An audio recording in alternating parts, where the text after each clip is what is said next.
Na semana passada nós estudamos até a pergunta número 313. Nesta área do Livro dos Espíritos, nós temos o estudo que Kardec realiza a respeito da vida espírita. Sob este título, Kardec coloca para nós o que acontece com os espíritos assim que o corpo desencarna. Qual é a nossa condição do lado de lá da vida? Portanto, é bastante interessante que nós saibamos, porque não há aqui ninguém que não vá precisar disto. Nenhuma das pessoas que está aqui poderá dizer assim: eu não vou ler isso não, porque eu nunca vou precisar. Porque pode demorar muito, e a gente faz votos que demore bastante, mas todo mundo vai fazer a burrada um dia, mais cedo ou mais tarde, de ir embora. Não existe quem não fez. Então, é bom que nós tenhamos uma ideia, não para que a gente fique pensando muito nisso, e pensar atrai, né? O povo já até bate na madeira. Não vou ficar falando desses negócios não, porque já viu, né? Fica falando muito de morto, daqui a pouco chega a minha vez. Não, não é nesse sentido. Mas é muito importante que nós tenhamos uma noção de como vamos estar quando pessoalmente tivermos que passar por este processo. A desencarnação é de todas as realidades que nós vamos ter ao longo de uma vida, a única que você tem certeza. Você vai nascer, não sabe se vai ser bonito, se vai ser feio, se vai ser rico, se vai ser pobre, se vai ter escola, se não vai, mas você sabe desde o primeiro dia que vai ter que ir embora. Então, naturalmente, deveria ser alguma coisa para o que nós estivéssemos preparados. Ou pelo menos tivéssemos tido uma ideia de como serão do lado de lá, e como nossa conduta do lado de cá poderá nos ajudar. Vamos fazer de conta que a gente tenha a certeza que vai fazer uma viagem lá para o Japão. Não importa que vá levar 30, 40, 50 anos. Você sabe. Então, se você tem um pouco de interesse, um pouco de juízo e até um pouco de prevenção, você, mesmo que não fale japonês logo no primeiro dia, você pelo menos vai pesquisar sobre o Japão, vai procurar saber como que é a cultura japonesa, vai ver quais são os hábitos alimentares. Olha que coisa interessante. Só para vocês terem uma ideia, curiosamente, sobre essas questões, quando houve a invasão americana lá no Iraque, o Iraque tinha os costumes totalmente diferentes. E os americanos tinham seus próprios costumes. Eles tinham que estabelecer determinadas barreiras para o trânsito de veículos. Então, os soldados americanos, que estipularam lugares de parada obrigatória para os veículos, quando os carros chegavam, eles, naturalmente, faziam um sinal de pare, um sinal universal, que qualquer um de nós no mundo ocidental conhece. O cara levanta a mão, com a palma da mão voltada para o indivíduo, sinalizando para ele parar. Só que, lá, nessa região, este sinal quer dizer: seja bem-vindo, pode vir. Então os caras estavam guiando e viam o soldado, fazia assim: o cara é meu amigo, que legal, e eles iam indo com o carro, e nada de parar, e nada de parar. E como tudo ali era carro-bomba, ninguém sabia quando ia explodir ou não, muitos foram metralhados, porque eles não entendiam o sinal. O americano achava que eles estavam entendendo um sinal para parar e estavam avançando, desrespeitando. Como havia todo aquele clima de guerra por baixo, não é? Dos bastidores, quem é que mata quem. Eles não imaginavam se era um maluco que estava jogando o carro contra os soldados para explodi-lo. E antes que isso acontecesse, eles passavam fogo. Então muitos morreram, e quando eles morriam, aqueles que estavam do outro lado, mas meu Deus, eles falaram que a gente era bem-vindo e nos passaram fogo. Que gente sórdida, bandida. Vejam só que confusão.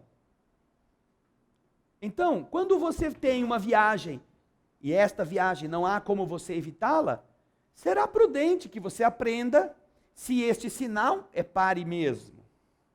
Se existe alguma outra expressão que você possa confundir com aquilo que você está acostumado. E às vezes, se você testa isto antes, você evita problemas futuros. Assim se dá com o estudo. Quando estamos aqui, a partir da pergunta que fala sobre como é a vida espírita, lá no começo, a pergunta 223, já estudamos.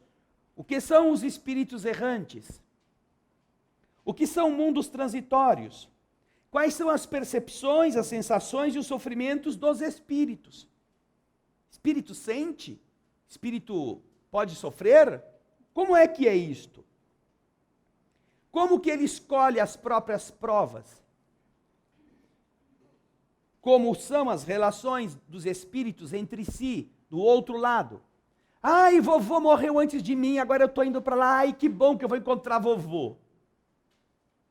Será que eu vou mesmo? Será que eu vou encontrar o vovô? Estes são subtítulos que estão logo acima da pergunta 223, vocês podem observar, subtítulos que estão sendo trabalhados neste capítulo. Depois temos as relações simpáticas e antipáticas entre os espíritos. Já estudamos isso também. Agora nós estamos na lembrança da existência corporal. Os espíritos podem se lembrar da existência que tiveram na Terra, quando estão do outro lado. Na semana passada nós vimos na pergunta 313, que nós já comentamos, aquilo que Allan Kardec, que foi o organizador dessas perguntas, colocou para os espíritos. O homem que foi feliz neste mundo lamenta seus prazeres quando ele deixa a terra. E este lamenta, na pergunta que ele faz, tem esta conotação, a conotação de que aquilo que faz a felicidade de alguém que está no mundo físico pode não corresponder necessariamente à felicidade da alma do outro lado da vida. Eu já contei aqui e vou lembrar novamente a experiência que Chico Xavier teve quando foi ao sepultamento de um conhecido no cemitério em Uberaba, e que, com a mediunidade exuberante que ele possuía na vidência, entre outras, ao sair do cemitério, ele vislumbrou um espírito que estava sentado sobre o túmulo. E ele conhecia aquele homem. Havia sido um grande comerciante em Uberaba que tinha morrido há não muito tempo, há alguns meses, talvez um ano. E então Chico passou, viu o espírito ali, e como todo bom mineiro, puxou um dedo de prosa com o cara. Meu filho, você está aqui. Aí o comerciante, que também conhecia o Chico, disse: Chico, você sabe quem sou eu? Claro, meu irmão. Pois então eu vou te falar uma coisa, Chico. Vocês, os espíritas, vocês é que são os ricos do mundo. Você viu como eu tinha dinheiro. E você vê como eu estou agora. Mas vocês que conhecem essas verdades, vocês que sabem com antecipação como agir durante a vida, vocês têm como evitar o estado em que eu estou hoje. eu que fiz tudo o que quis, eu que desfrutei de todas as facilidades, agora eu sou pior que o miserável, pior que o mendigo. Se te servir para alguma coisa, Chico, conta isso para alguém. Para que as pessoas se recordem. Então Kardec pergunta, um homem que foi feliz neste mundo, lamenta seus prazeres quando deixa a terra, quando desencarna, quando vai para o outro lado? E a resposta que na semana passada nós já estudamos, nos deixa bastante confortáveis no entendimento. Somente os espíritos inferiores podem lamentar as alegrias que se harmonizam com as suas imperfeições e que expiam pelos seus sofrimentos. Se você é um espírito que do lado de lá vai descobrir que toda a fanfarronice que fez na terra foi o que produziu a desgraça em que você está, certamente você vai lamentar por ter gasto seu tempo naquela idiotice. Só que você não deixará de ser um espírito inferior. Você está lamentando porque aceitou ou quis viver daquela forma. Para os espíritos elevados, a felicidade eterna é 1000 vezes preferível aos prazeres efêmeros da terra. Portanto, se o espírito está do outro lado, e ele deixou uma vida onde ele teve facilidades, longe de ficar, ai, como eu gostava do churrasquinho de fim de semana, como era bom eu fazer uma viagenzinha a cada 40 dias e conhecer outros países. Como espírito elevado, isto para ele é ninharia, porque os espíritos elevados têm acesso a belezas e riquezas tão sublimes que o Fort Knox, aquilo que os homens consideram a maior reserva de ouro, que já não é mais a maior reserva de ouro que existe nos Estados Unidos, é menos do que uma carvoaria para os espíritos nestas condições. Longe de lastimarem, terem ido, deixado o chopinho, o passeio, a volta ao mundo, o hotel de 5 estrelas, eles estarão, sim, buscando outras realidades, estarão vivenciando outras emoções muito mais sublimes. E é exatamente nisto que nós podemos discernir se encarnados ainda somos inferiores ou estamos a caminho de nos tornarmos espíritos melhores. Porque os espíritos inferiores cultivam estas buscas que pesam depois. Cultivam aqueles prazeres que não edificam. Adoram perder tempo, adoram desperdiçar sua saúde com inutilidades. Não gostam de estudar. Os espíritos inferiores cultivam a vaidade, cultivam interesses mesquinhos, disputam uns com os outros, gastam horas diante do espelho, mas pouquíssimos segundos diante da própria verdade. E este estado demonstra que nossa preocupação ainda está no padrão inferior. Não é que essa pessoa é má, não. Não é que uma pessoa que não presta, que não vale nada. Pelo contrário. Mas é uma pessoa que, ao invés de estar aproveitando o tempo que dispõe, enquanto está aqui, para aprender como falar japonês, está achando que ela nunca vai viajar para o Japão. Fazendo de conta. Não, é que nem aquele bom aluno que sempre estuda na véspera da prova, né?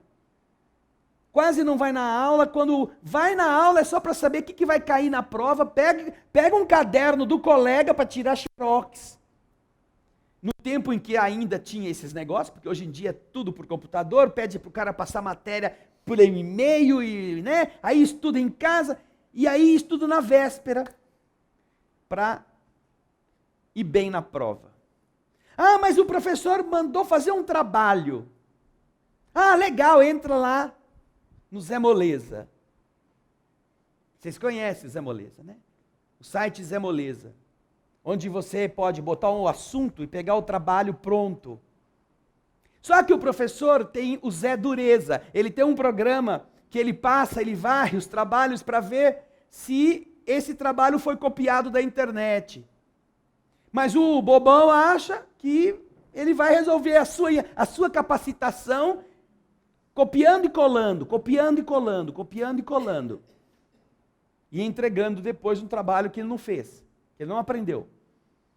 Então, o aluno medíocre, ele não é mau, ele não é ruim, ele não é um indivíduo que precisa ser crucificado e cortado com gilete aos pouquinhos. Mas é uma pessoa leviana. O que ele vai encontrar pela frente é a consequência do que ele fez. E então, um espírito que nas questões imortais, nas questões sublimes da evolução, gasta o seu tempo com essas tolices, não pode ser um espírito superior. Não pode ser um espírito que esteja preocupado realmente em sair da vida melhor do que entrou. Mas, se já existe na alma da pessoa o interesse pela melhoria, pelo crescimento, pela melhoria da cultura, pelo aprofundamento da sua inteligência, pelo estudo, pelo seu preparo, pessoas que já não estão, vamos dizer assim, liberadas da obrigação de ganhar o dinheiro, de ganhar o pão de cada dia, e então ao invés de pura e simplesmente por um pijama e um chinelo ficar em casa só esperando o dia do enterro, não, eu vou estudar tal coisa, agora eu vou aprender a fazer isso, eu vou frequentar um curso, eu sempre quis desenvolver em mim certas habilidades, eu vou atrás, vou fazer. Ele não está morto, ele tem agora tempo disponível. E alguns, inclusive, não esperam a data da aposentadoria para melhorar. Aproveitam o seu dia, separam horas, algumas horas na semana, para se dedicarem a tais assuntos, e aprendem com isto, e melhoram-se, e se enriquecem. Emmanuel costumava dizer a Chico Xavier, que ele iria se surpreender, ao ver o resultado, de ter vivido, aproveitando os minutos. Emmanuel dizia a ele, Chico, aproveite os minutos. Você vai se surpreender com quanto você terá produzido, somente com isto. Aproveite os minutos. Aproveite os minutos que você espera no consultório, na fila do banco, um encontro que está marcado e ainda não chegou o horário. Aproveite esses minutos e faça alguma coisa. Leia alguma página, medite sobre, comece a escrever uma carta, mande uma mensagem. Interesse-se. E esses minutos vão construir em você um outro ser. Porque todas as vezes que você coloca alguma coisa de aprendizagem nobre, através da leitura, através de assistir programas educativos, dentro do seu pensamento, você não é mais a mesma pessoa depois. Você aprende a fazer um pudim. E depois que você aprendeu a fazer o pudim, o primeiro pode não sair lá muito bom. O segundo um pouquinho melhor. Quando você estiver já fazendo bons pudins, você é outra pessoa. Já é outra pessoa. É uma bobeira, não é? Pode ser, um pudim. Mas já pensou se fosse uma vacina? Já pensou se fosse uma nova cirurgia? Já pensou se fosse um novo modelo de roupa que você costure? Se fosse uma nova fórmula matemática, uma nova pesquisa na química que você tivesse aprendido? Já pensou se fosse mais uma palavra, 2, 3, 4, 10 que você tem aprendido na língua que você diz que fala, mas que de verdade nenhum de nós entende muito o que está falando?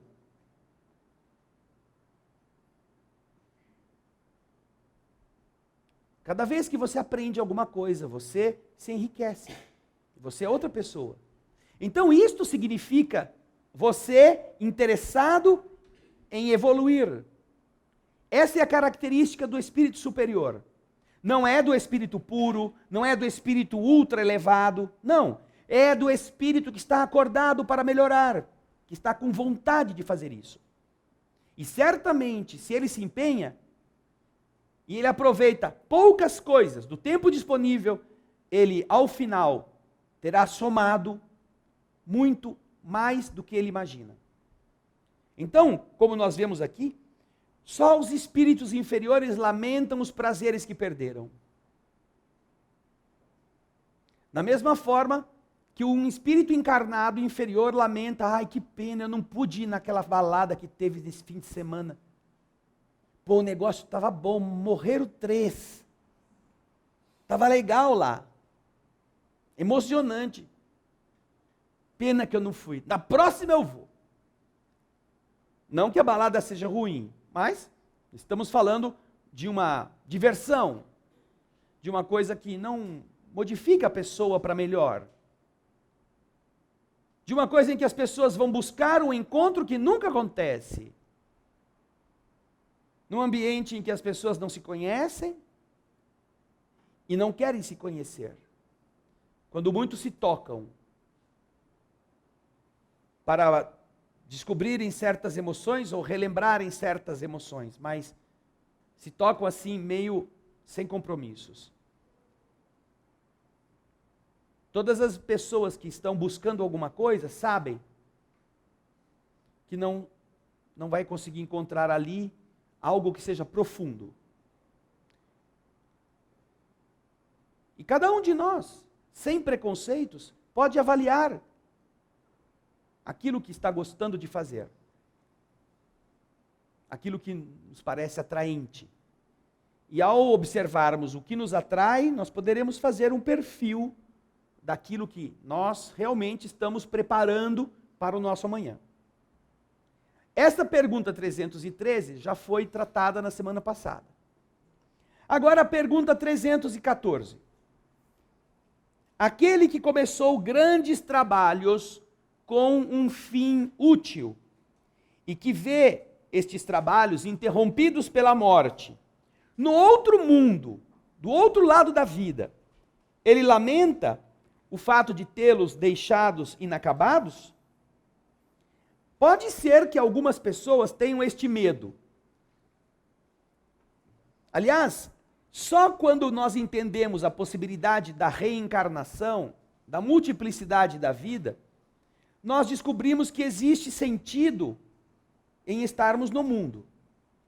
Para amar, para aprender, para amadurecer e aprofundar nossas pesquisas e conhecimentos. Porque se nós vivêssemos uma única vida e tudo acabasse, seria a pior crueldade do universo você ser colocado com pessoas que você vai amar para depois nunca mais encontrá-las. Seria uma maldade indigna do Criador fazer a gente aprender, estudando e estudando, e depois um capilar cerebral que se rompa, manda aquele corpo para o cemitério com tudo o que ele sabia. E então, todas as grandes conquistas intelectuais, tudo aquilo que ele aprendeu como artista, como pintor, como músico, perdeu-se. Nunca mais. Seria um desperdício. E naturalmente, qualquer um de nós raciocinaria desta forma: por que eu vou estudar se tudo acaba? Quando nós apenas consideramos uma única vida, esse raciocínio se impõe. Mas quando você compreende que todos nós somos somadores de experiências e vamos a cada ocasião voltar carregando conosco as coisas boas que já desenvolvemos, nossas futuras existências vão receber de nós todo o conteúdo de conhecimento que nosso espírito acumulou, que nós adquirimos em vidas anteriores.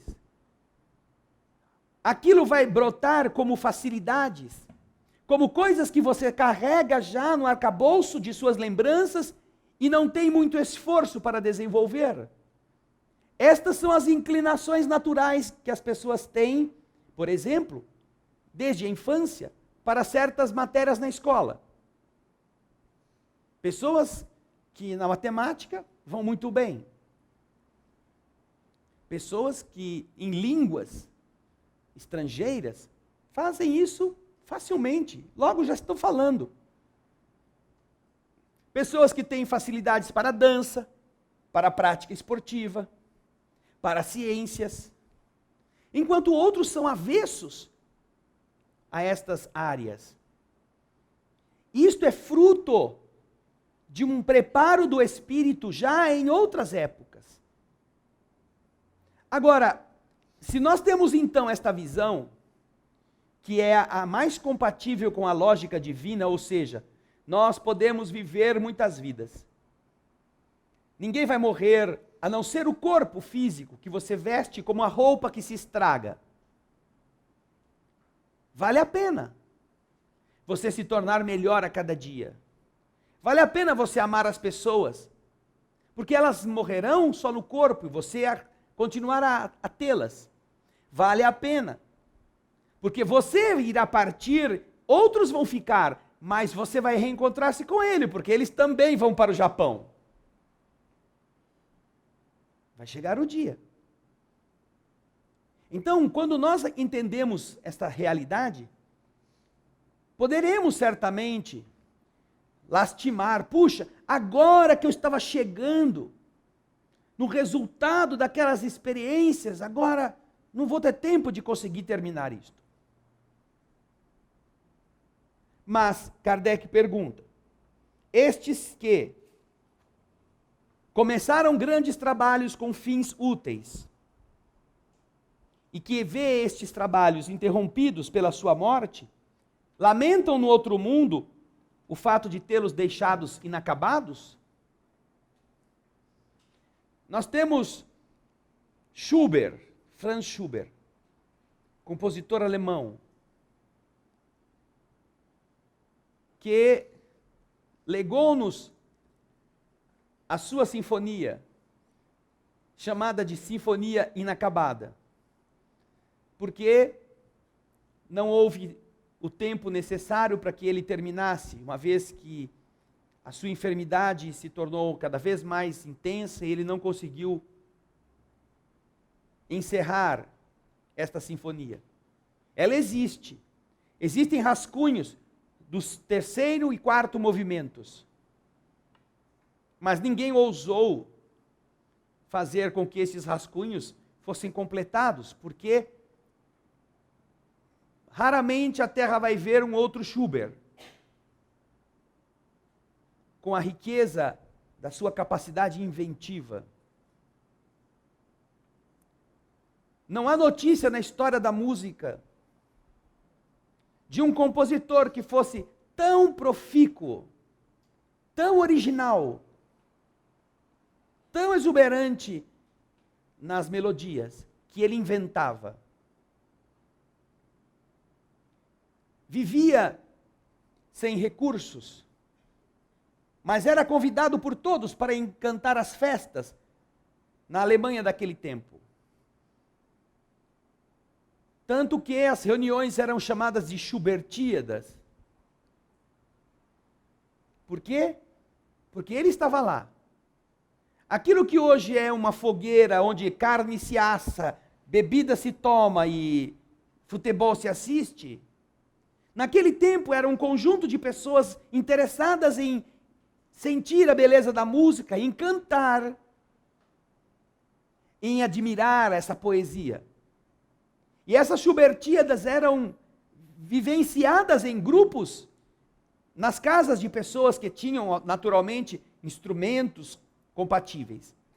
E ele inventava na hora, compunha na hora, tocava de primeira leitura para que alguém cantasse. Chegava alguém com um poema, traz aqui.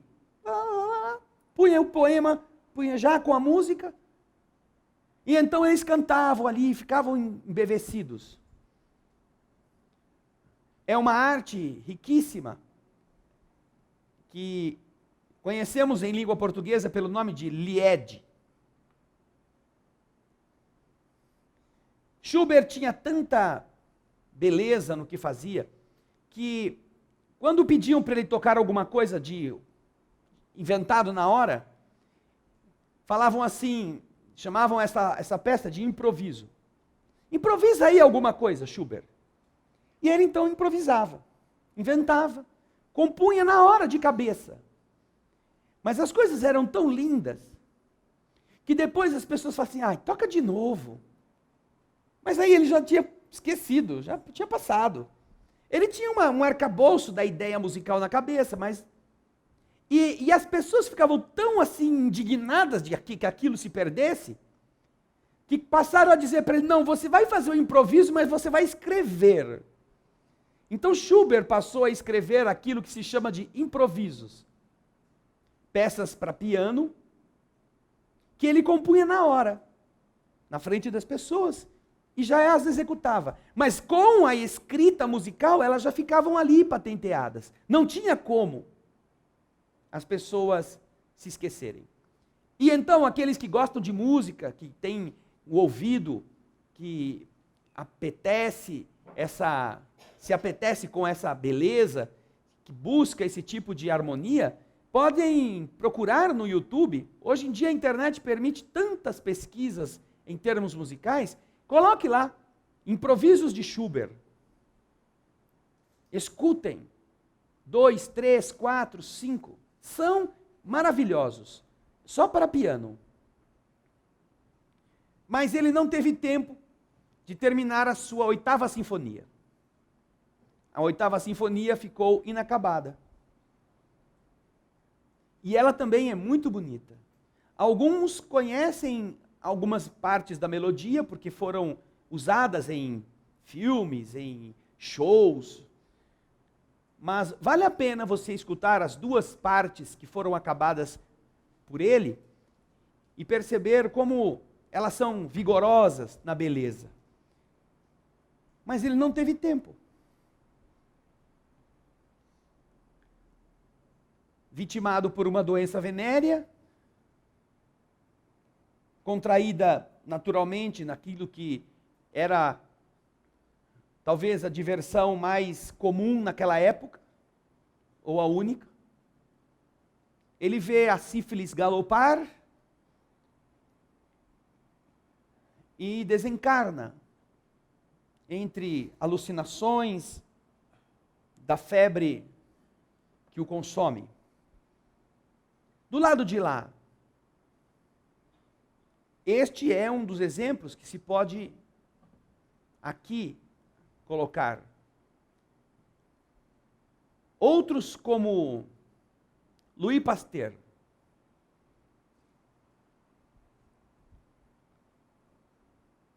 O único químico que foi aceito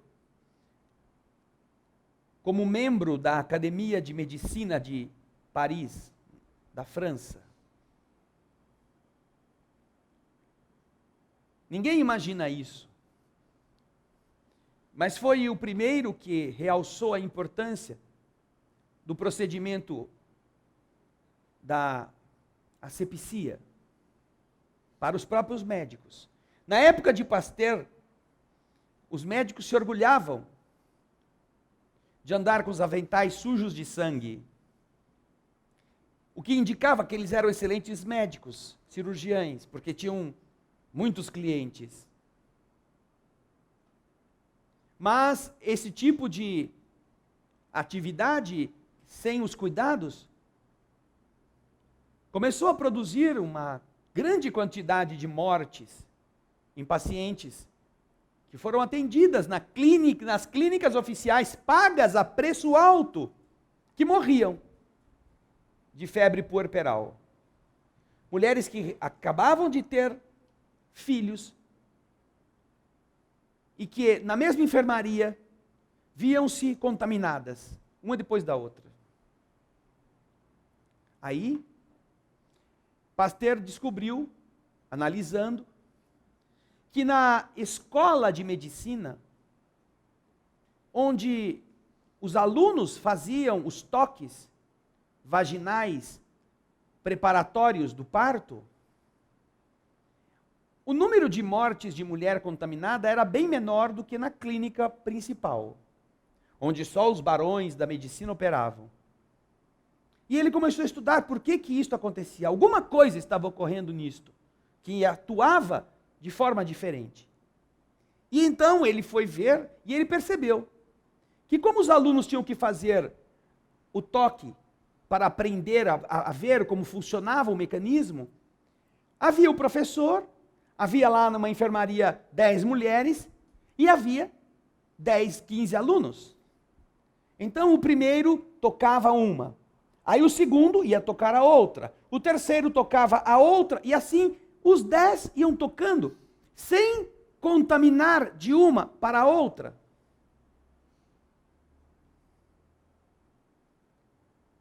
Ele então começou a perceber que havia um elemento que se transportava, sem saber o que era, porque até então não havia a história dos micro-organismos, ninguém acreditava nisso. Existe alguma coisa que uma pessoa tira de alguém doente e passa para outro. E ele passou então a recomendar aos alunos que passassem a lavar as mãos, e aos professores, que médicos renomados lavassem as mãos antes de qualquer procedimento. Isso foi uma vergonha, isso foi uma grita ao orgulho da classe médica. Porque onde já se viu um químico vir falar que a gente tem que lavar a mão? Eu sou quase Deus. Mas foi exatamente quando ele demonstrou a existência da microbiologia, desenvolvendo pesquisas para as destilarias de cerveja,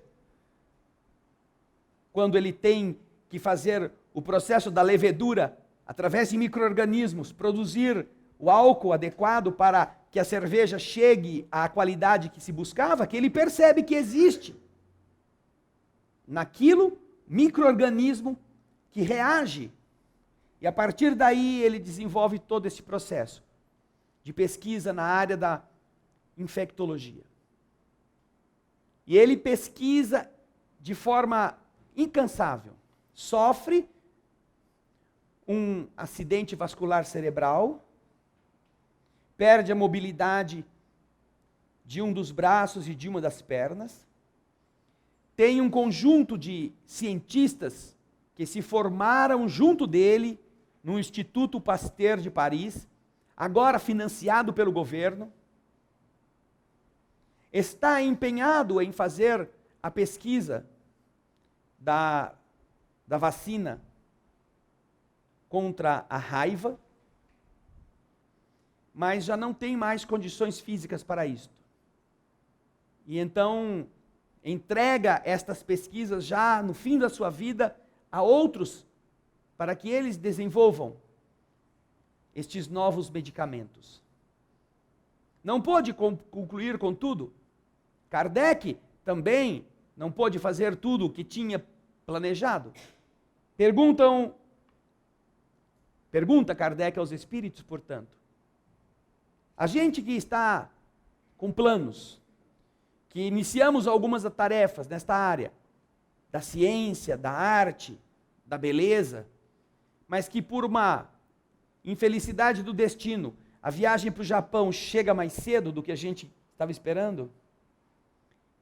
Do lado de lá a gente vai lamentar que a coisa tenha ficado inacabada, hein, Felipe? Fala aí, Felipe, o Norberto está levando o microfone. André, deu uma cochilada, eu perdi. Tudo bem, eu sei que você estava dando uma cochilada, mas por isso que eu te peguei. Vai lá, Felipe, o cara está lá, está na porta da morte, não pode mais fazer a pesquisa que ele estava querendo terminar. Do lado de lá, ele morreu. E aí ficaram os tubos de ensaio lá, todos esperando, as placas Petri dentro das estufas, as culturas crescendo, e aí? Ele fica do lado de lá, meu Deus, e agora? O que vai ser da minha pesquisa? Ele vai lastimar que isso tenha acontecido? Acho que não. Acho que ele vai enxergar o mundo de outra ótica e vai, se ele deixou algo para que outras pessoas continuem, ele... Acho que não, ele vai ver as coisas sobre outra ótica, não vai ficar vai lastimando, vai ter lastimado se ele perdeu o tempo. Sim. Se ele não aproveitou bem o tempo, acho que ele vai lastimar, mas se ele usou bem o tempo, mas não conseguiu terminar, mas fez o que ele podia, acho que não lastima não. Mas aí o que ele pode fazer? Ele está do lado de lá. Olha, sinceramente, né, a resposta que o mundo espiritual começa a dizer aqui é não, ele não vai se lastimar. Mas um pouquinho ele vai. Um pouquinho vai. Porque a própria resposta vai dizer isto. Se ele é um espírito que entende, do lado de lá, assim que ele chega, ai meu Deus, eu tinha tanta coisa ainda para fazer, umas pesquisas que estavam me esperando, mas agora você já está desse lado. Ai, puxa vida, que pena que não deu tempo. Vai se lastimar. Eu estava quase concluindo. Ele vai, mas o que acontece? Na medida em que ele tem a noção de que o que ele está fazendo não é uma coisa dele, é uma coisa divina, como qualquer coisa que a gente esteja fazendo no mundo, é uma coisa que pertence à divindade, o seu filho não é filho seu, ele está sob a sua tutela. Mas é um filho que Deus criou. E o que você ajudá-lo a que ele cresça, poderá fazer com que ele vença obstáculos, e isto estará a seu benefício. Mas, se por mais que você faça, o filho não é nem agradecido, nem é aquele que aproveita o ensinamento, você não tem responsabilidade por isso. Ah, porque eu fiz uma pesquisa, eu descobri. Não. Você pode ter sido o veículo que descobriu, mas você só descobriu porque a lei do universo permitiu que isso acontecesse. Ninguém consegue nada se a divindade não aprova. Ninguém. Só que o ser humano, não fazendo ideia disto, acha que foi ele. Quando desencarna, ele vai perceber, puxa vida, nossa, quantos espíritos estavam me ajudando no laboratório, quanta gente estava lá me intuindo para fazer isso, para fazer aquilo, para fazer aquele outro. Alguns cientistas, inclusive, falam isto. Eu sei que não fui eu, porque alguma coisa me guiou neste caminho. Alguns são honestos. Então, é claro, ele fala, poxa, eu queria tanto ter terminado, mas se foram desta forma que os fatos tinham que se dar, tudo bem. Deus sabe o que está fazendo. Sabe por quê? Porque há um detalhe. Cada desenvolvimento na humanidade só pode ser concedido na medida em que os seres humanos estejam preparados para que isso aconteça. Só se houver maturidade do senso moral. É esse o motivo pelo qual até agora os homens ainda não desenvolveram os mecanismos da chamada fusão nuclear. Nós temos desenvolvido fontes de energia. Nós vivemos à base do carvão, do fogo, melhor dizendo, por longos milênios. Quando a metalurgia pôde ser preparada, o mundo espiritual dotou o ser humano de inteligência para que ele começasse a compreender a reação dos elementos, das substâncias. Quando ele aprendeu a ferver a água, não tardou para que a inteligência pudesse desenvolver o mecanismo de pressão da ebulição ou da expansão dos gases. E então o homem conseguiu mobilizar grandes cargas e fazer grandes trabalhos utilizando a máquina a vapor. Mas a máquina a vapor, como nós a conhecemos, ela é recente. Ela não é maior, não é mais velha do que o século XIX, o século XVIII. Os seus albores, os seus primeiros exercícios. 1 litro de água se você pegar 1 litro de água e aquecê-lo, as moléculas que ali estão se expandirão e vão produzir 1.200 litros de vapor.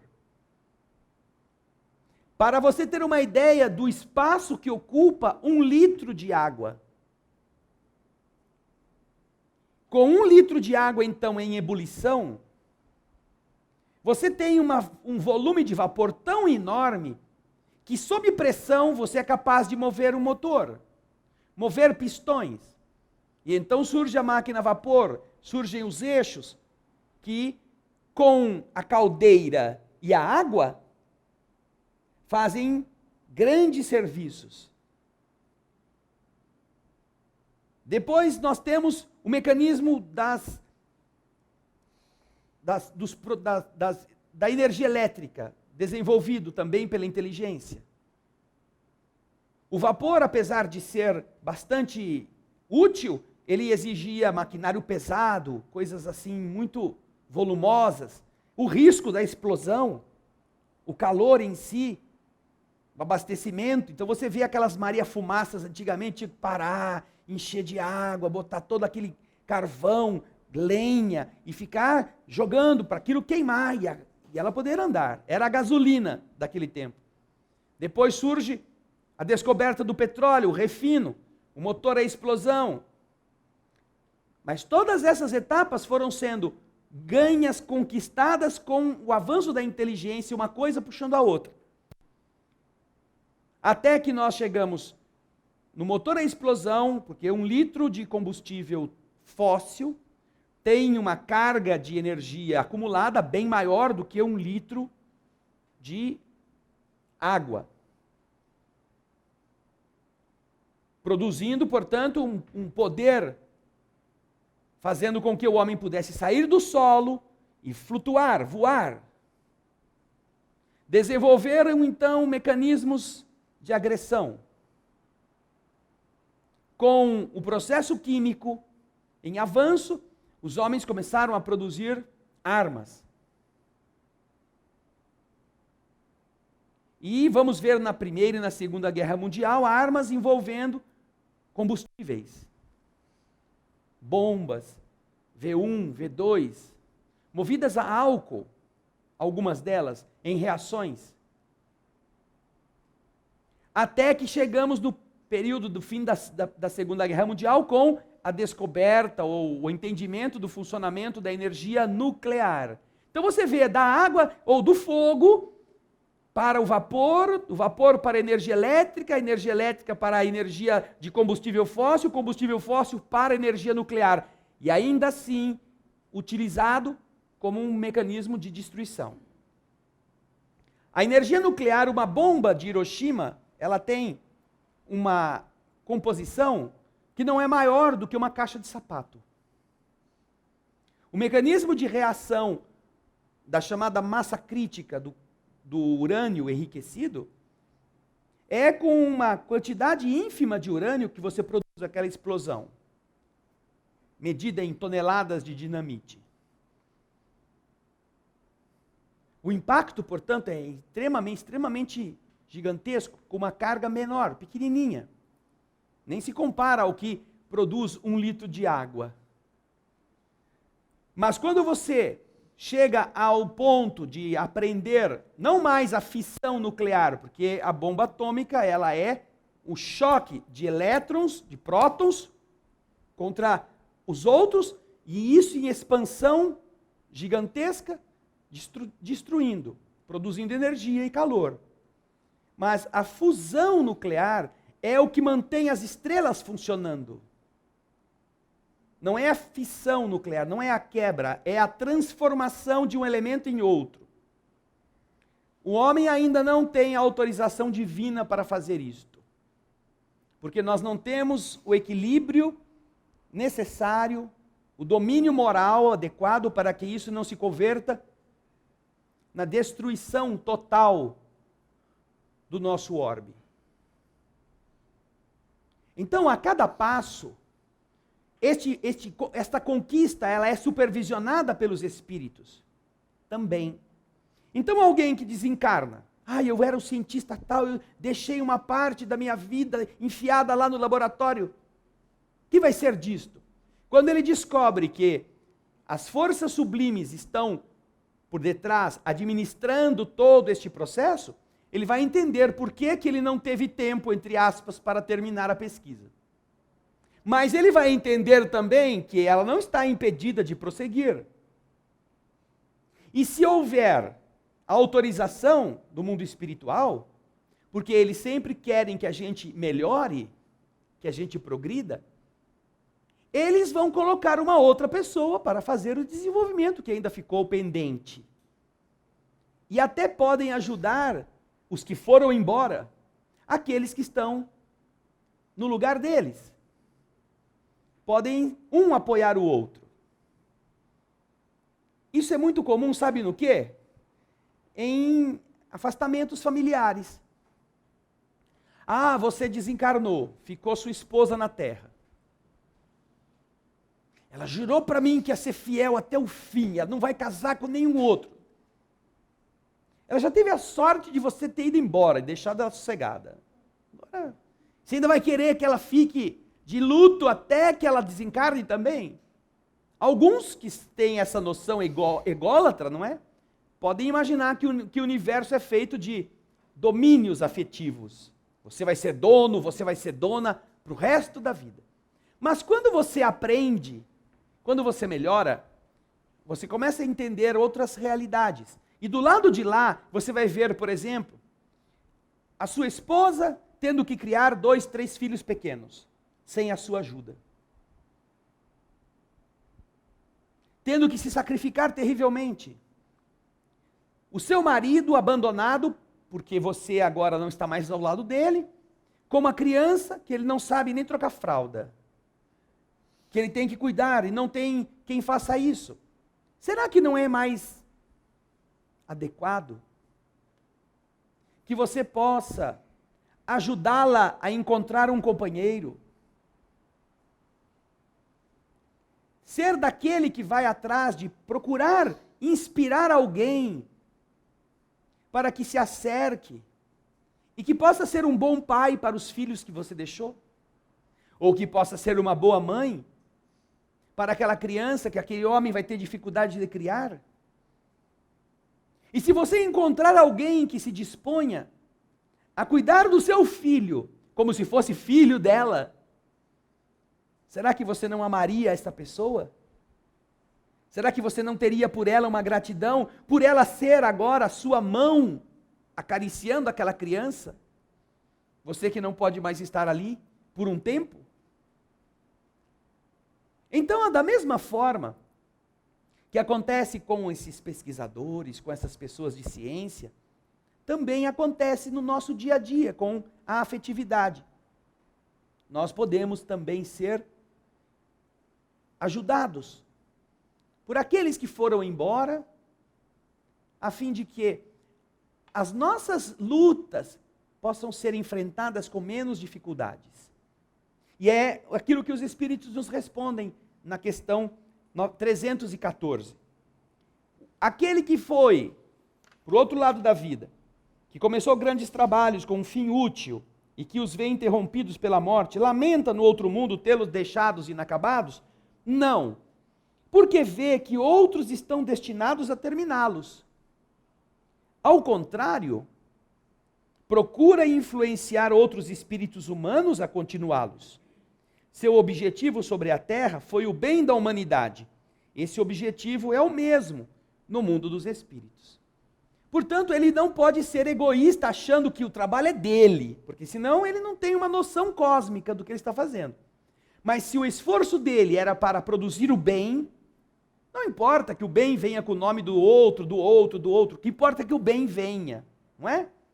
Então, nós vemos como a visão dos espíritos a respeito dos objetivos mais importantes, ela é muito mais profunda do que aquela que o egoísmo geralmente nos coloca, não é? Vamos lá, vamos às perguntas. Aqui a nossa querida Sônia.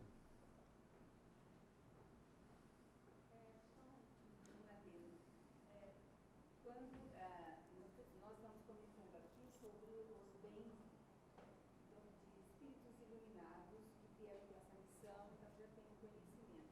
Eu não sei se cabe aqui a observação contrária a essa, né? Quando a gente não se prepara materialmente, quando estamos encarnados, com relação a isso, que a gente não tem posse de nada aqui, tudo é emprestado, e a gente se apega ao que nos dá felicidade material, vamos dizer, por exemplo, eu tenho dinheiro, então o dinheiro é meu, e eu não quero, eu sou muito apegada ao dinheiro. O dinheiro não serve só para o conforto, serve para dizer que eu tenho. Aí eu vou embora e eu não quero que ninguém mexa no meu dinheiro. Sim. Então eu fico presa aqui. Então é o outro lado. Ele não tem compreensão, então ele fica preso à casa, como você disse aí, à família, Sim. aos bens adquiridos. É o oposto. É só esse aviso. É, isso nós já inclusive comentamos aqui nas perguntas anteriores. Eu só estou Sim. colocando. Eu achei muito interessante, e é interessante também para mim, porque eu tenho lido algumas coisas em que a tônica tem sido essa mesmo, do que eu tenho lido. Nada nós somos sem a divindade, sem Deus, não é? E a gente vê, como você mesmo disse aí, eu sou quase Deus, algumas profissões que ainda falam assim, eu sou quase, né? Eu posso. E nós não somos nada. Tudo que existe, o que nós fazemos, o que é descoberto, que você tão bem explanou, já é cópia do que está lá em cima. Está tudo pronto. Nós é que temos que merecer alcançar tudo aquilo. Eu acho isso importantíssimo, porque a inteligência humana nós recebemos, o livre-arbítrio, toda essa possibilidade, mas nós temos que entender que ninguém descobre nada se não tiver a permissão do alto e um momento para Não é só descobrir, todas as nossas experiências, elas estão vinculadas a um aprendizado que tem a finalidade de nos tornar melhores, não é? Então, vamos dizer, é um sinal de humildade você entender que o seu esforço é importante. O seu esforço, a sua pesquisa, o seu levantar cedo, dormir tarde, o seu dedicar-se a um aprofundamento é fundamental. Mas todas estas coisas só vão acontecer também com o ingrediente da divindade, seja lá o nome que a pessoa dê a ela, cooperando para que aquilo realmente possa ocorrer. Nós temos uma irmã que coloca num dos perfis que ela tem, ela coloca uma frase bastante significativa. É mais ou menos assim, é de autoria de Picasso.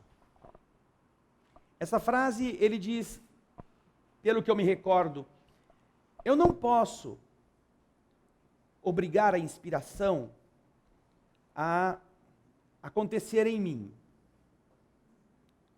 mas eu posso, quando a inspiração me encontre, estar trabalhando. É algo mais ou menos assim. A frase de Picasso a esse respeito tem exatamente este cunho. Eu não tenho como controlar a inspiração, mas eu posso fazer a minha vida de tal forma que quando a inspiração me encontre, ela me encontre trabalhando. Não é? Então, se por acaso eu estou lá com o pincel e a inspiração passou, eu vou catar esse cara agora, aí ele pinta, o negócio fica, oh, que lindo. Não é? Né? Se é que Picasso fez alguma coisa linda, assim, quando estava encarnado, né? Tudo bem, mas era uma coisa assim, né? Ele se sentia tocado por isso. Então, o que ele tinha que fazer? Ele tinha que trabalhar. Este trabalho é aqui, ó, tá aqui. Que a inspiração chegue e não depende de mim. A única coisa que posso fazer é garantir que ela me encontre trabalhando. E este trabalhar significa você estar cumprindo a sua parte. Claro. Nem diga. O que mais? Que outras dúvidas? Aqui, nosso Valdiner.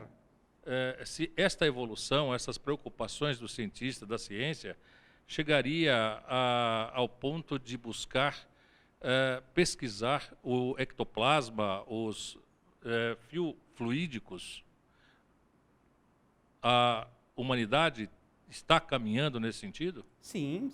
Também através das pesquisas científicas, dos dois lados da vida, se está produzindo caminhos para a constatação e a facilitação do intercâmbio mediúnico sem precisar de médiums. Os estudos hoje estão muito avançados no Brasil e na Europa, falando sobre aquilo que se conhece como o nome de transcomunicação instrumental.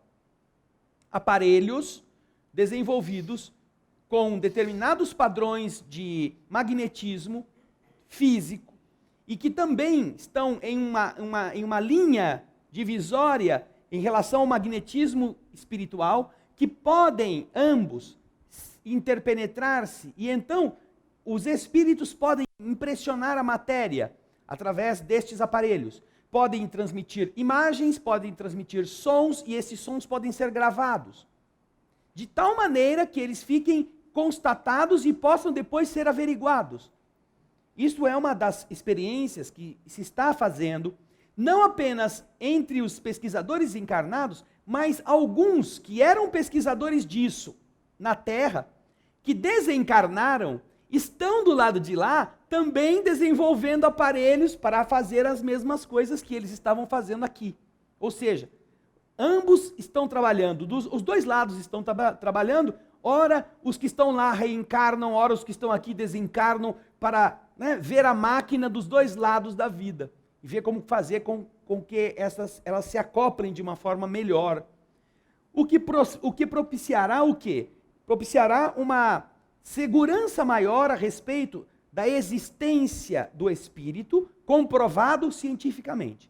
Porque muitas pessoas, naturalmente, elas até acreditam na existência do espírito, mas acreditam porque ouviram das tias, acreditam porque foram ensinadas assim nas evangelizações, acreditam porque tiveram a lógica ajudando ao entendimento, mas muitos deles não porque viram espíritos, ou porque sentiram a presença de entidades, ou porque tem provas.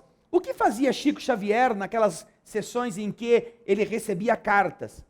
Pessoas que nunca o conheceram, em assuntos que ele nunca teve contato, iam lá e ele, recebendo dos espíritos essas cartas, elas traziam informações tão precisas que a pessoa que estava ali pela primeira vez, às vezes, não tinha dúvida de que só o filho, ou o pai, ou a filha sabiam daquelas coisas. Só. Então, era uma prova tão robusta que muitas pessoas perderam a incredulidade por causa disso. Agora, você já imaginou quando a humanidade tiver aparelhos que permitam você, com saudade do seu paizinho que desencarnou, você ligar uma televisão e essa televisão do outro lado captá-lo e ele falar com você? É o Skype de hoje, né? É o Skype, só que entre as duas vidas. Isto será um benefício muito grande. Vai haver isto na humanidade. Isto não é uma ilusão. Todas as coisas caminham com o seu devido tempo. Mas estes processos estão sim garantidos mais cedo ou mais tarde que aconteçam. Entendeu? Norberto, vai lá. Eu tenho uma observação a fazer e uma pergunta também, que é em relação à física quântica, no caso. Ela é um início de tudo isso, dessa constatação? Qual é a observação? A observação era sobre Louis Pasteur. Sim. Sobre quando ele viu essa necessidade dessa higienização, eu assisti um documentário. E nesse documentário tinha um médico muito arrogante que não aceitava essas coisas que ele falava que era importante, né? E eles lavavam as mãos e tinha um produto branco que colocava na água e todos eles lavavam as mãos e ficavam com a mão branca. E aí eles examinavam. Aí começou a morrer mais mulheres, tudo. Ele falou, não, está acontecendo alguma coisa, né? Aí veio na cabeça dele e falou, bom, alguém não está lavando as mãos devidamente. Ele foi nesse moço, né? E ele pediu para todos os médicos mostrarem as mãos. E a prova disso era que todos estavam com as mãos brancas e esse médico não estava. Aí, então, realmente, ele... Já se descobriu o culpado, né? E aí foi definido realmente que tinha que fazer esse processo. Sim. Agora, a pergunta é em relação... Se a física quântica é um primeiro passo para essa constatação, visto que ela vem em contrário à física. Existem várias visões a respeito da física quântica. A física quântica, ela tem os defensores ardorosos e tem os detratores ardorosos, não é? Não resta dúvida que o entendimento de uma física em que esses fenômenos não são anormais, não são irracionais, e que eles ocorrem diante dos pesquisadores, realmente incomoda os da física tradicional. Não é? Certamente que há, neste caminho, uma grande área a ser explorada por todos aqueles que entendem a existência do Espírito e não estão preocupados em negá-la a priori. Estão interessados em estudar.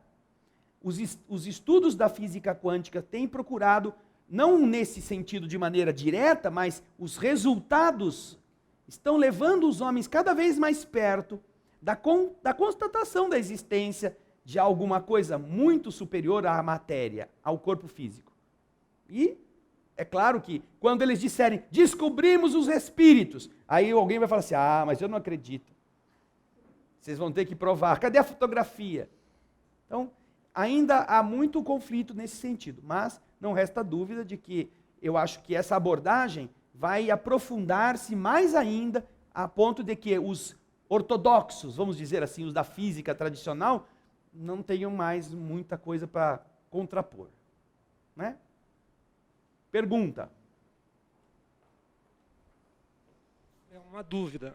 Você disse que o mundo espiritual, o desenvolvimento humano, em qualquer área, só acontece às vezes com permissão do mundo espiritual. O projeto Manhattan, em qualquer área, não. Naquilo sim, que é fundamental, que é decisivo para certos avanços assim amplos, não é? O projeto Manhattan combinou com a bomba atômica, que levou à destruição de Hiroshima e Nagasaki, a morte de milhares de pessoas na explosão e após a explosão.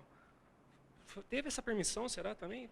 Mesmo sabendo que iria acontecer. A pesquisa da fissão nuclear foi uma pesquisa que foi submetida ou foi realizada por inteligências primorosas, inovadoras, e certamente foi o resultado de anos de acerto, de erros e erros e erros para que os acertos pudessem chegar. Nós não podemos imaginar que o fato de, em Hiroshima e Nagasaki, que no dia de ontem comemorou-se o aniversário da explosão da bomba, possa ser representar apenas pelo lado negativo um retrocesso. É uma experiência que certamente não é alentadora para o espírito humano. Mas a quantidade de almas que se perdeu neste evento, nestes dois eventos, talvez tenha sido muito menor do que as almas que haveriam de se perder se a batalha tivesse que seguir ilha por ilha, pedaço por pedaço, até chegar na sede da nação japonesa, até que eles se rendessem. Provavelmente muitos outros milhões estariam morrendo. Então poderíamos dizer assim, aquela pessoa que aceitou ser cobaia e tomar a injeção para ver se fazia efeito, ela morreu. Então essa vacina é uma desgraça. Já matou um. Mas graças a este um, eles descobriram que a dosagem estava exagerada, mudaram a dosagem, e a partir de então a vacina passou a salvar muitos. O que é melhor?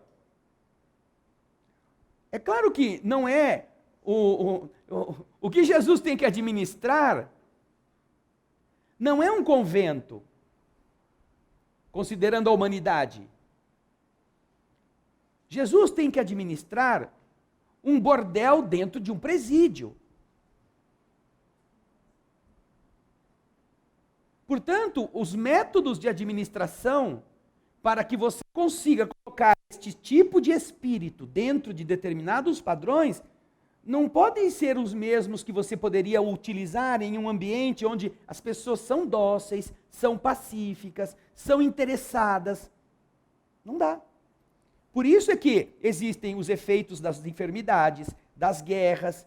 Nós temos, ao longo da história humana, nós só tivemos um período ou dois na humanidade em que passamos alguns anos sem existir um conflito em lugar nenhum da Terra. Certamente, a chamada Pax Romana foi um desses períodos. Aquela que Augusto implanta, desde quando consegue combater as hordas de Marco Antônio e vence a batalha, e acaba a história com Marco Antônio, Cleópatra, todo mundo naquela trajetória de loucuras, perdendo a cabeça e se matando. A partir desse processo, Roma toma conta de todas as áreas do mundo conhecido.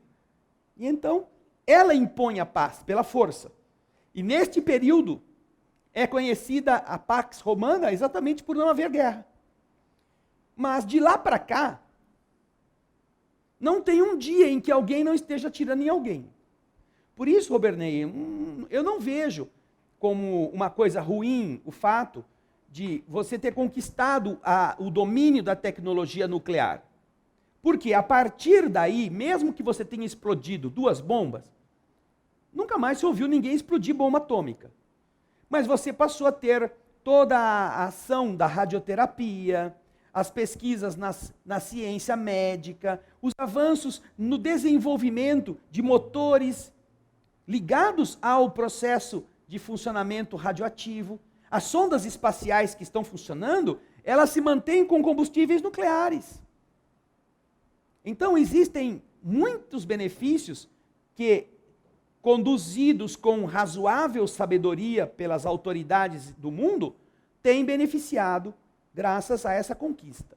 Não é? Então, não é o primeiro momento da explosão da bomba que vai tirar os benefícios que são decorrentes desta situação já desenvolvida, um pouco mais de maturidade do ser humano. Como também as primeiras vacinas, as pessoas eram contra quando o Pasteur lançou o processo de vacinação ou implementou isto. Ah, morreu, não sei, fulano tomou vacina e morreu, outro tomou vacina e morreu. Até hoje o povo não toma vacina de gripe, porque tem medo de morrer, né? Então, esse medo é decorrência desses processos. Eu vou deixar alguém enfiar um negócio que eu não sei o que é dentro do meu corpo? Porque na época, alguns morreram, porque não havia experimentos. Mas ninguém há de negar os benefícios que ao longo de centenas de anos, não é? As vacinas puderam ajudar na melhora da qualidade de vida das pessoas, certo? Ô Valdiner.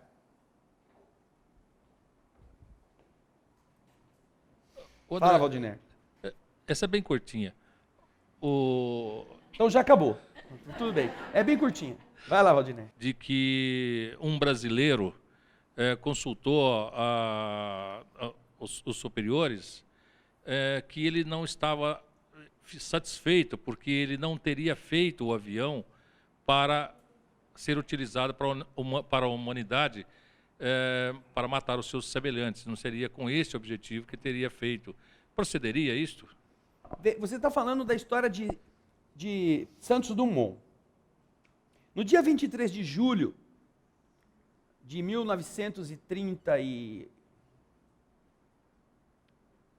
a Revolução Constitucionalista foi de 32, né? Se não me engano, foi no ano de 32. Santos Dumont, ele estava no Guarujá. E hoje ainda quem vai no Guarujá encontra em uma das avenidas que cruza a avenida de chegada na cidade, a avenida principal de chegada no Guarujá, que termina na praia, a avenida que, se não me engano, eu acho que é Leomil. Ela tem, bem nessa esquina, 2 construções. À direita existe uma Maria Fumaça, antiga, guardada em uma construção com vidro. E à esquerda existe o carro funerário que levou Santos Dumont ao enterro, ao sepultamento, quando, nesta ocasião, ele, tomado por uma depressão terrível, no dia 23 de julho de 32, quando noticiaram que o avião que ele havia inventado estava bombardeando pessoas que estavam lutando em São Paulo, ele se coloca ele que não era assim já muito equilibrado do ponto de vista emocional, ele entra num estado de angústia e se pune, vamos dizer assim, se queixa daquilo que ele havia feito e não vê outra expressão de solução a não ser tirar a própria vida. Isso é uma questão da história mesmo, isso aconteceu historicamente falando. Ele tira a própria vida no Guarujá no dia 23 de julho de 1932, motivado pela utilização do avião como arma de ataque. Como se ele pudesse, né, dizer, é meu, eu só vai usar porque eu quero, eu não inventei para isso. Depois que você soltou o bicho, né, aí você fica à mercê das mentes que vão tirar proveito deste tipo de invenção para fazer o que quiserem. Entendeu? Agora vamos ver as perguntas que nos chegaram dos nossos telespectadores. O Francisco Otávio de São Paulo nos envia a questão: o desenvolvimento tecnológico e cultural que a humanidade desfruta atualmente na Terra é compatível de alguma forma com a vida espiritual? O que se faz na Terra enquanto encarnado não parecerá obsoleto ao homem da ciência ou das artes quando retorna ao mundo espiritual? Certamente, Francisco, vai haver sempre esse descompasso. Mas nós não podemos esquecer que, em função da densidade material daquilo que a Terra nos oferece, é que nós temos uma dificuldade maior de conseguir plasmar na vida física as belezas que no mundo espiritual estão submetidas à inspiração divina e à força do pensamento. Na Revista Espírita, Allan Kardec relata os diálogos que tem com espíritos que vivem em Júpiter. E quando falam da natureza em Júpiter, esses espíritos explicam que nas casas em Júpiter, eles colocam as plantas diretamente na parede. Não tem vaso. Eles plantam a planta na parede. E a planta vai crescendo pela parede da casa até o ponto em que o dono da casa deseja. Quando ele se deu por satisfeito, ele ordena mentalmente que a planta pare de crescer e ela fica congelada. Para sempre. Até que ele queira mudar isto. Os detalhes que eles relatam de como são estas realidades do mundo, como Júpiter, são extremamente surpreendentes e certamente dignos de um planeta muito mais evoluído. Mas a Terra, nós estamos aqui lutando contra uma atmosfera bastante densa, e ainda assim existem coisas maravilhosas. Agora, certamente que para que um dia a Terra tenha toda esta beleza que ela haverá de ter, o mundo espiritual vai precisar modificar as estruturas lentamente, de forma que esta densidade orgânica, este estado vibratório mais denso, vá cedendo lugar a uma situação mais fluida, uma coisa mais quintessenciada. Portanto, o mundo espiritual olha para a Terra como, talvez, o biólogo olhe para uma pocilga, um curral. Mas ele não conseguirá transformar o curral em uma floricultura se não trabalhar com aquilo que o curral oferece. Ele precisará transformar aquilo, ele precisará melhorar aquilo. E é esse o esforço dos espíritos. Então, não há, certamente, como melhorar a Terra apenas lastimando que a Terra não seja como são os mecanismos espirituais que eles já conquistaram. No plano espiritual, as aparelhagens são totalmente diferentes. As cirurgias espirituais que aqui nós temos tido a oportunidade de presenciar, não precisam cortar as pessoas. Elas são operadas, alterações biológicas ocorrem, aparelhos da tecnologia humana constatam sem que ninguém seja cortado. Mas um dia a ciência humana será desse jeito. mais ou menos daqui a 400 anos. Os homens terão condições de também estar clinicando com os seus pacientes sendo tratados dessa forma. Até lá, precisamos melhorar bastante coisa, tá bom? Obrigado, Francisco, obrigado pela sua pergunta. Nós não temos mais perguntas dos nossos telespectadores. Agora, ainda temos bastante tempo e estamos abertos para as perguntas, comentários de vocês que estão aqui. Podem levantar a mão. Quem tem alguma dúvida. Se não houver dúvida, a gente vai para mais uma pergunta. Que é muito interessante também, ligada à questão dos trabalhos de arte, de literatura. Vamos a ela. É a pergunta 315. Aquele que deixou trabalhos de arte, de literatura, ele ainda conserva pelas obras o amor que ele tinha quando estava vivo? Hein, Elaine? O que você acha? Nossa. Hein? Eu penso que segundo a evolução de cada um, alguns vão dedicar, talvez fiquem apegados ou não. E isso vai ser dependendo do quê? Vai depender do grau evolutivo de cada um. Então, quanto mais desapegado, mais preparado, pensando no que nós trabalhamos na questão anterior, ele entender que não é só para ele, né? Vai ficar para o mundo, mais pessoas vão partilhar disso e que outras pessoas poderão desenvolver, vão poder continuar o que ele começou. Não, mas não está dizendo de obras inacabadas. A pergunta não é sobre obras inacabadas. Ele produziu obras, deixou aí. Se ele vai ser apegado ou não. Se ele vai continuar admirando aquilo, aquele amor, aquele apego. Sabe, o cara pintou uma tela linda.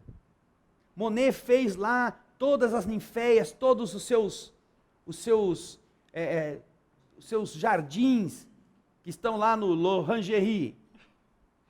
E aí ele fica lá, eu sou Monet, eu pintei tudo isso, que coisa maravilhosa. Ai, ninguém conseguiu pintar nada tão grande, tão bonito como eu pintei. Ele vai ficar ainda, no caso Monet, por exemplo, mas pode ser um outro, um escritor, pode ser um poeta. Eles estarão do lado de lá, conservando aquele mesmo amor, aquela mesma... Vocês já notaram que os pintores, vamos falar de pintor, né? Eles não suportam que ninguém fale mal das obras que eles pintaram. Já notaram isso? Eles sempre são os perfeitos. Se alguém estiver criticando a obra dele, ele estiver perto, pronto. Ele já sobe a serra com a pessoa. Aquela pessoa já é inimiga. Tanto que os artistas, eles se inimizam exatamente porque um critica o trabalho do outro, né? Daí fica um jogando pedra no outro e falando por trás, aquela coisa que, historicamente, a gente já observa isso. Às vezes eles disputam, né? A gente vê na história Van Gogh com Gauguin disputando quem pintava a mesma paisagem. E ficavam um com raiva do outro, quando o outro conseguia pintar e o outro ficava imitando. Ou seja, há sempre essas questões de vaidade ou de orgulho. Mas vamos considerar que não a vaidade ou o orgulho estejam contaminando. Você fez uma obra, você pintou, você esculpiu, e então você do lado de lá agora é um espírito. Ai, eu vou ficar aqui tomando conta dessa obra, quero ver quantos falam bem dela. Eu fico lá no museu. Já pensaram Michelangelo do lado da Pietà? Vocês sabem dessa história? É muito interessante. Quando Michelangelo terminou a Pietà, se não me engano foi a Pietà, ela ficou exuberante, ele entregou lá para a encomenda que foi feita, né? Mas ele não assinou a obra. Ele se sentiu tão assim, tocado. Ele que, quando estava encarnado, ele era meio perturbado. Michelangelo, como artista, era um artista perturbado. Se você vai ver a obra de Rafael, chamada A Escola de Atenas, essa obra de Rafael, que está numa das salas do Museu do Vaticano, é uma referência que Rafael faz ao conhecimento humano. Então aparece um homem velho do lado de um homem novo. O homem velho está com o dedo apontado para cima, conversando com o homem novo que está com a mão assim. A figura velha é Platão. Platão referindo-se ao mundo das ideias. A figura nova é Aristóteles, o outro filósofo, que se dedicava a estudar as realidades do mundo físico. E neste quadro, compondo atrás, vocês vão ver inúmeras personagens. Matemáticos, astrônomos, pensadores. E tem um carinha que está sentado na escadaria, que é o Michelangelo. Diminui a imagem. Diminui, Ana Paula, por favor. Um desses carinhas perturbados aqui é o Michelangelo, representado por Rafael. Um dia ainda nós vamos ter aqui em cima uma televisão para vocês também verem o que nós estamos passando na internet, tá? Mas procurem a Escola de Atenas, vocês vão encontrar essa referência. Agora, você vê aqui Rafael mostrando... Então ele coloca, esse aqui é Platão, esse é Aristóteles, esse é Alexandre da Macedônia. Aqui ele coloca um outro que está segurando um globo, é um dos astrônomos famosos da antiguidade. Ele pôs até ele mesmo, essa carinha aqui, ó, que vocês estão vendo na ponta, nesse rostinho, amplia a foto, Ana Paula, por favor, e coloca para mim, bem no canto direito. Este carinha aqui, olha, que vocês estão vendo, é o rosto dele próprio, ele se pintou. O próprio Rafael pintou o seu rosto, ele está olhando assim, para quem está olhando a tela. Bem no cantinho, assim. Só que Michelangelo, coloca agora a Pietà, Ana Paula. É aquela escultura em que Maria segura Jesus morto no colo. E ela está hoje na Catedral de São Pedro. Logo na entrada, você à direita, está revestida com um anteparo de cristal. Essa Pietà, ele quando terminou a obra, ele não assinou. Michelangelo não assinou, entregou. E quando expuseram esta obra, ela foi tão assim, explosiva, tão... Aqui está melhor, Ana Paula, essa daí. Ela foi tão assim, impressionante, que ele começou a escutar na rua que tinha sido fulano que tinha pintado, que tinha esculpido. Que tinha um concorrente dele, um outro artistazinho assim de segunda linha, que tinha espalhado que tinha sido ele o cara que tinha feito, porque a obra não estava assinada.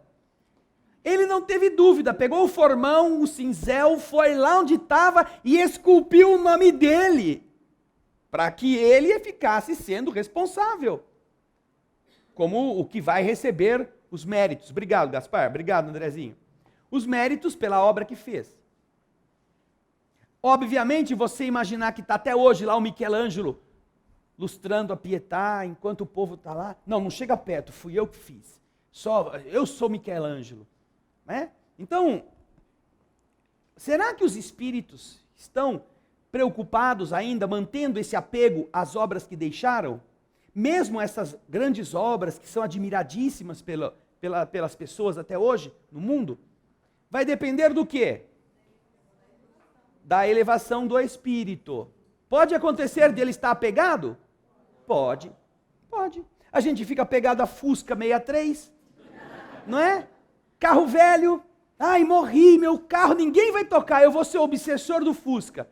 Se minha viúva vender esse carro, o dono vai se ver comigo. Vai ter que andar 40 por hora. Senão eu vou fazer ele passar mal. Vou obsedar o cara. Ou seja, se esse apego é normal, só é normal em espíritos que estejam um pouco evoluídos. Então é isso que a resposta nos dá essa certeza. Vai depender muito da condição evolutiva do espírito. Alguns poderão ficar presos às suas belezas, às realizações que fizeram. Mas outros, quando compreendem, como diz a resposta, não é? O que eles estão vivendo agora. E como eles veem naquela pergunta que acabamos de responder aqui, do outro lado da vida, o mundo, como de verdade é lindo lá e perto do que existe aqui, eu falei, puxa vida, mas como eu era mau pintor, eu era mau escultor, me deram o nome de Michelangelo, mas meu Deus do céu, eu devia chamar Zezinho da esquina. Que coisa feia, como eu fiz coisas que não eram bonitas. Tal é a modificação do enfoque em que vai incorrer o espírito quando do lado de lá começa a perceber aquilo que ainda não foi feito, comparando com outros padrões. Quando a gente não tem muitos outros parâmetros, nós achamos que é muito bonito. Mesmo aquela coisa que a gente fez, porque ninguém ainda fez melhor. No entanto, quando os padrões são outros, quando os parâmetros são muito mais elevados, puxa vida, né? Você chega com o seu quadrinho ali, você até... Não fui eu, não. Não pintei esse negócio, tá feio. Você chega diante daquela natureza exuberante, você vê aqueles espíritos sublimes, encantando-se. É como você pegar, né, o quadrinho que você está pintando lá na sua escolinha de arte e chegar lá no Vaticano. Eu quero, será que tem uma paredezinha aí para eu expor minha telinha? Aí eu pintei com tanto amor, com tanto carinho. Queria um dia expor aqui no Vaticano. Mas aí você vai ter vergonha de... Você, não fui eu não sei, eu não pinto, nunca vi pincel na vida. Porque é tal a diferença que os espíritos certamente eles se questionam ou eles se recriminam do que eles haviam realmente conseguido espelhar na Terra. Por isso que os espíritos respondem a isso, olha. Aquele que deixou trabalhos de arte, de literatura, conserva pelas suas obras o amor que tinha quando vivo, segundo sua elevação. Se são elevados, eles vão ter por essas obras uma visão totalmente diferente. Mas se eles não forem elevados, eles vão ficar ali, um a mais. Sabe aqueles negócios de contar passageiro que a aeromoça vai, uma maquininha para ela não berrar na conta? Ele vai ficar mais um, falou bem, mais um, falou bem, esse aqui falou mal, mas esse aqui falou bem, falou bem. Eles vão ficar preocupados de uma outra maneira, né? Não é desse jeito bobinho. Mas para eles isso ainda é por causa da vaidade, por causa da inferioridade que eles ainda nutrem em si mesmos. Então vai depender de como o espírito se posiciona. E isso é muito comum entre nós mesmos, né? Nós também. Você faz um prato, você cozinha, você põe aquele prato achando que todo mundo vai elogiar. Aí ninguém fala nada. O povo come que nem um desganado. E você ali, você nem come, você só fica olhando. E ninguém fala, para a cozinheira que está dependendo da aprovação dos outros, você vai falar, eu devia ter posto estricnina. Porque se eu tivesse feito pedra, esse povo comia e nem notava. Nunca mais vou cozinhar para esses ingratos. Aí algumas usam outras táticas. Nós já vamos ver quem é que usa essa jogada. Fala assim, ai gente, eu acho que está muito salgado. Acho que não está bom, vocês desculpem. E se ninguém fala nada, então aí é o fim mesmo do mundo. Porque o que ela está fazendo? Ela está jogando um verdezinho. Não, uma delícia. Porque o povo às vezes está com tanta fome que nem está preocupado em elogiar o prato, tá? Querendo encher a barriga. Aí fala, ai, meu Deus, nossa, está uma delícia. Ai, tá mesmo? Você não está exagerando? Não, tá ótimo. Ai, puxa, fui salva. Que bom. Ai, estava bom mesmo. E você gostou? Porque, pro meu paladar eu não sinto gosto. Mas geralmente a cozinheira fala isso, né? Ai, a gente cozinha, depois não sente o gosto da comida. Porque fica com o nariz impregnado daqueles feromônios da alimentação que ela não consegue sentir o paladar depois, não é? Mas, atrás dessa verdade tem sempre o desejo de... Então, algum espírito pode estar mais ou menos nessa mesma né, categoria, nesse mesmo nível. E é então que ele vai ter essa reação. Tá? Pergunta, aqui, Valdiner. Outra, eu gostaria de pegar um gancho com relação ao que disse a Elaine. Essa trajetória do ser humano, é possível ele, enquanto ser humano encarnado, ele perceber que o seu espírito está evoluindo espiritualmente, moralmente? Bom, essa é uma pergunta muito clara. Da mesma forma que é possível você estar detectando que está aprendendo, quando você foi para a escola, você não sabia ler e escrever. Não, eu estou falando, você sabia que você não sabia, né? Então, você lembra que você não sabia ler e escrever, né? Aí o que acontece? Você começa a aprender. Você não sabe o que você está aprendendo? Quando os filhos chegam em casa, o que você aprendeu na escola? Ah, eu aprendi uma letra. Que letra?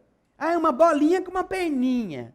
Como é que chama? Aí você fala, Primeira coisa que eles querem aprender é escrever o nome, né? Então usa aquelas letras grandes, aquelas letras de forma, escreve o nome. Essas a criança geralmente guarda, porque é o nome dela. Ou seja, a cada passo ela vai aprendendo. E ela sabe. Vai chegar o dia em que ela vai estar totalmente alfabetizada, que ela pega um livro, ela lê. Você detecta isso. Então, quando você está no zero, para sair do zero é fácil perceber. Agora, naturalmente, há mais dificuldade quando você já está no 100 e você está indo para o 101, para o 102, para o 103. Porque você tem o 100. É preciso ter um pouco de paciência para você ir percebendo essas mudanças. Porque às vezes elas são lentas, principalmente na questão dos desafios da conduta. Os desafios morais são mais complicados.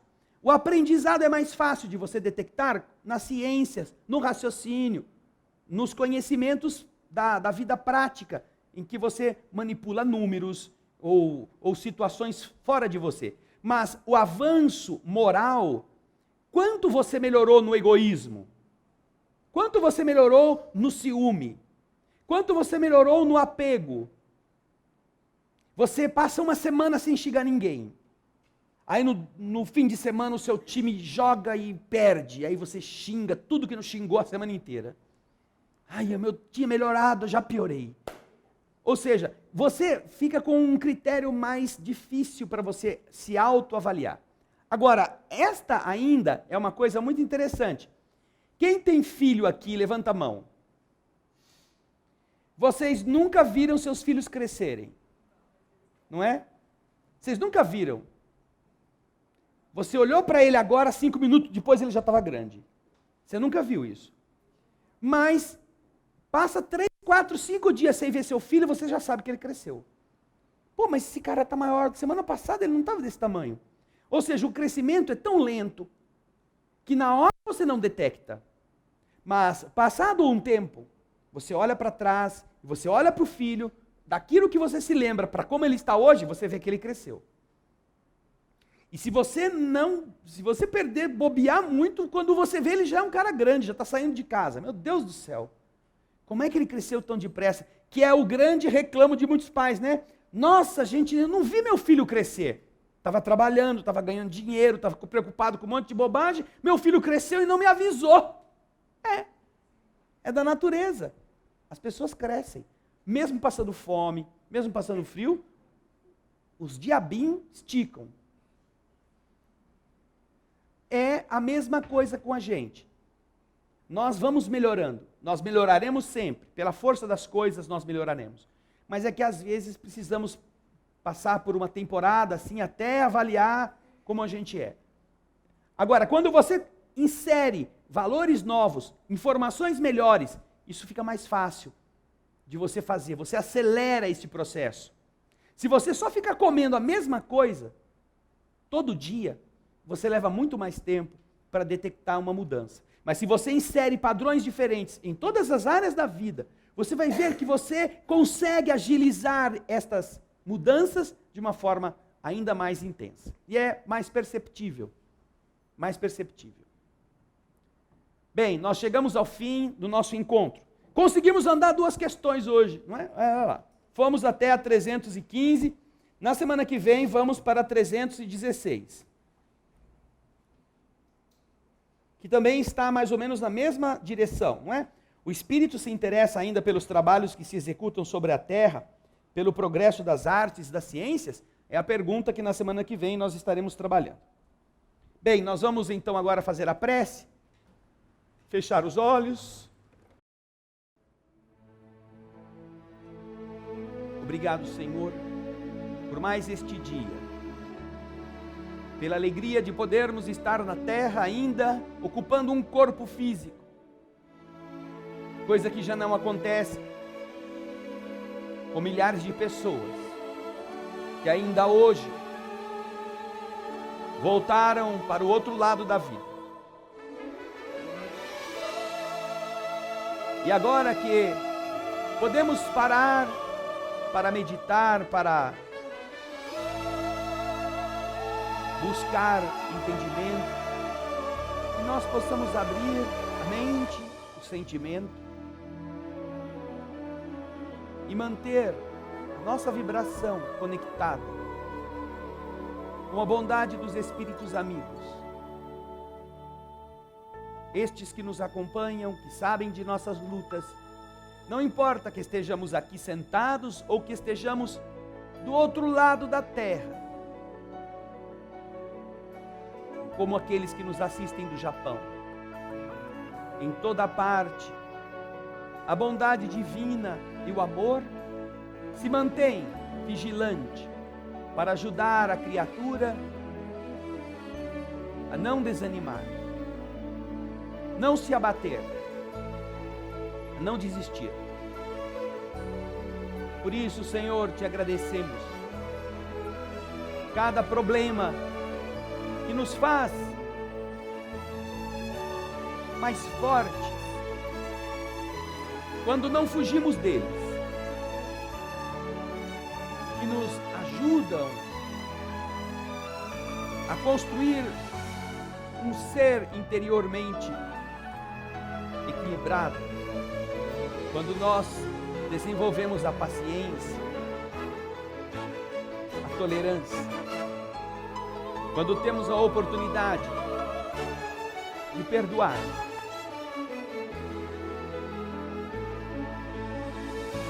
não importa que nos tenham ferido, por entendermos que o rancor não corrige a ferida, não cicatriza o corte, que a raiva apenas envenena o sangramento.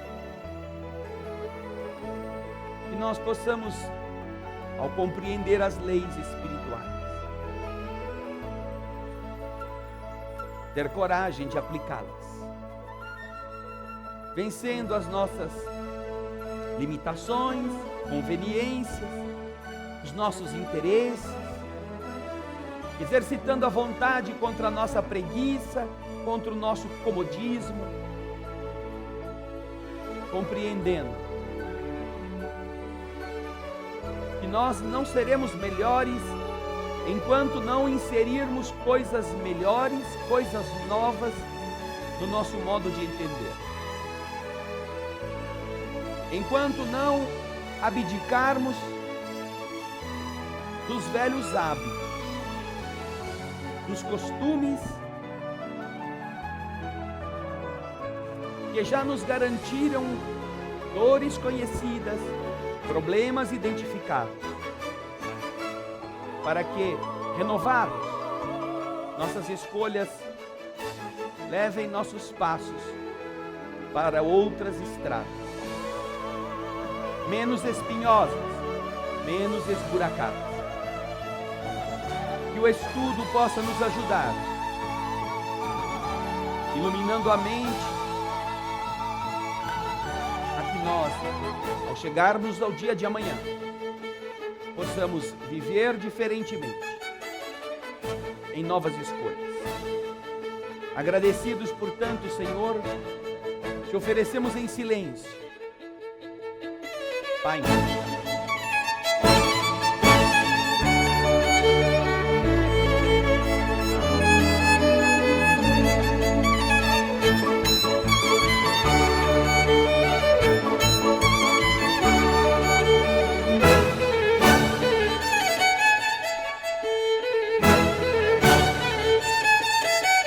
Música